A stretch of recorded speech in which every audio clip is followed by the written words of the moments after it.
would use community support when it was available. Darlene and Mike were actually interviewed for an episode of A&E's The Interrogators on this case called No Shelter, and they said Shan's way of life certainly wasn't glamorous, but he was happy and he felt like he had found his people, and they still loved him. They still wanted a relationship with him as much as they could. So even though they know that this is the life that he lives, they still have that relationship, and when Christmas morning comes and there's no sign of Shan, Darlene and Mike know that something is wrong. And so they actually head to the police station to file a missing persons report. Do the police even take the report? They do, actually. Wow. I was surprised, too, considering how often we hear about police pushing back with missing persons like this. But they take the report, and by the next day, they've got an officer assigned and working on it. And the Nolans are hustling hard, too. Like, they're doing things that families and friends can do when a person is missing, like calling hospitals, searching places Shan went a lot, like the Hope Rescue Mission, the library, Our Lady of the Road. They are handing out photos. They talk to people they meet in the street who they think might be homeless too, like might be part of the same community.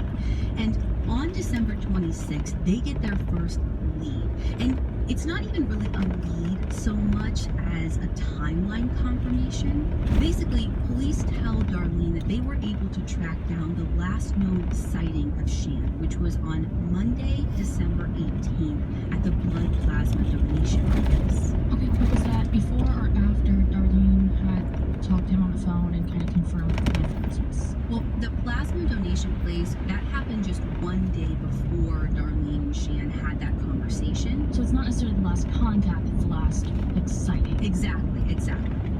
That call the next day, though, was the last official contact that anyone had with him, as far as I can tell. And at this point, like I said, it's been a week since then, so you can imagine how desperate Shan's family is starting to be. So the next day, Shan's dad, Mike, decides to go to the fort to look for Shan again. And he asks police if they could send an officer along with him. And they do. Someone meets him out there, but apparently the officer won't actually go into the fort with him. Okay, why not? I don't have a super clear answer to that question, but I suspect safety could have potentially been a big concern. Like, the men who slept there were doing so illegally. They could be rough and defensive, especially with new people, and they for sure didn't trust cops. So it's possible that sending his dad in alone, maybe he thought he would have more luck. I'm not 100% sure. Yeah, it's not exactly inviting someone, plus like there's trespassing things, and the officer might even who would enter, stuff like that. Yeah, no, I mean, that's like a point I didn't even think of. Like, they, as far as I know, don't have any kind of search warrant. His dad's just like going to look and kind of has this backup. Now, Shan's dad wants to go in. He doesn't want to just sit outside and call his name, but this place that he's walking into is pitch black. It's freezing cold, and his dad, Mike, actually has to like pry the front door open to actually get into this place, and he's like walking around with this tiny little flashlight. Eventually, inside the building, Mike finds the area where Shan had been sleeping. All of his things are there. This makeshift bed, some clothes and magazines, but no Shan. You said earlier that there were other people staying there as well. Did he have the opportunity to talk to any of them, see if they had seen him, or talk to him at all? No, so there definitely were signs that other people had been there at one point. Like, there are actually 3 beds in the area where Shan's been sleeping. But if anyone was still sleeping at the fort, they were nowhere to be found on this particular day, so no one in the building for him to actually talk to. It's at this point that the investigation into Shan's disappearance is starting to just hit a wall. The Nolans are still out looking, interviewing people that they meet on the street or that frequent the mission, soup kitchens where they knew Shan had hung out. And Mike even goes into the fort again to post signs and photos and leave a note for his son, just to let him know that his family is looking for him. And it's just about this time, while the Nolans are out searching for any sign of their son, that they start to hear some rumors. Rumors that turn their search for Shan into something even bigger. The Nolans, Darlene, Mike, and Amy had been talking to pretty much everyone they could find in the South Bend homeless community. And what they kept hearing was Shan wasn't the only homeless man missing from the fort in South Bend. What?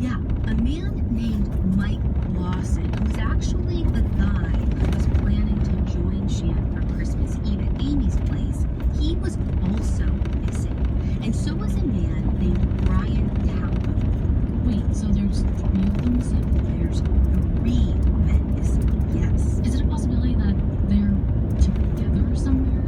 I assume they all, like you said, spent time at the fort, but do they have something else in common? Like a friend they might have gone to visit that was out of town, or maybe even traveling for a job opportunity? Well, I mean, yeah, right? Like, these guys have a lot in common. I mean, we actually know that they all had issues with alcohol. They all struggled to maintain housing. And they knew a lot of the same people. But there is one other thing that they have in common, and that's how they all made enough money to survive. They did this by scrapping. I think I know what that is, but can you do an explainer just so I'm sure? So what I mean by scrapping is basically like salvaging scrap metal, like lead, aluminum, copper, that sort of thing. Because the price of metal was really high around that time, and there were a lot of businesses who were eager to buy this stuff.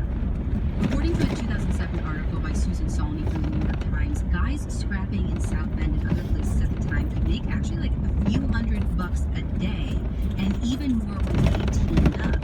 And so at one point or another, what we learn is that those 3 men, the guys that are missing, had all made their money pulling scrap metal out of the walls of abandoned buildings and even stripping it from cables and wires underground. But the underground stuff, that was like a much bigger job. Not everyone could do it because it required climbing into manholes and painstakingly stripping the metal off the wires that were no longer in use, while also being careful not to damage or destroy the live wires. That sounds really dangerous. Oh, it definitely was. It is not a job for the faint of heart, that's for sure. In the South Bend Tribune, Virginia Black talks about this one guy in particular, Don, who was apparently given the go-ahead to scrap underground, around like the wires that ran parallel to the train tracks just outside the port. Like, he had the right tools to get the manhole covers off, he had worked the railway years ago and knew what he was doing, so he didn't hurt himself or damage the wires in the process. And that's no small feat considering, like, he's doing all of this after dark. Which is even more dangerous. Right.